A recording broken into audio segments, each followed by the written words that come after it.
नांदेड शहरामध्ये चालणारे अनेक रिक्षा या एलपीजी गॅसवर चालतात। सध्याच्या परिस्थितीत या रिक्षा चालकांना गॅस भरण्यासाठी 2 ते 3 तास रांगेत थांबावं लागतंय। चालकांच्या उत्पन्नावर त्यामुळेच परिणाम होतोय, बजेट बिघडतंय। रिक्षा चालक दिवसातून 12 तास रिक्षा चालवतो आणि त्यातून आपल्या परिवाराचा उदरनिर्वाह करतो।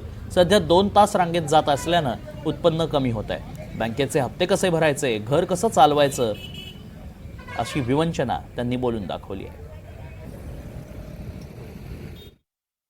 सकाळी 6 वाजेपासून आम्ही ऑटोवाले भाऊ सगळे 1-1.5 किलोमीटरच्या अंतरावर आहेत।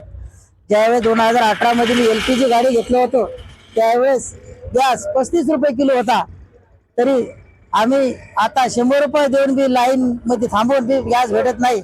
आणि दुसरी गोष्ट, सरकार म्हणत आहे की गॅसचा काय तुटवडा होत नाही, पण आम्हाला गॅस सुद्धा भेटत नाही। रांगेमध्ये थांबून परेशान आम्ही हप्ते, गाडीचे हप्ते हे ते कसं भरावं। सरकार तर म्हणते तुम्हाला गॅस पुरवठा आहे, खंडित होत नाही, काही पडत नाही, तुम्हाला भेटेल। याच्यामुळे आमच्या समस्या आहे।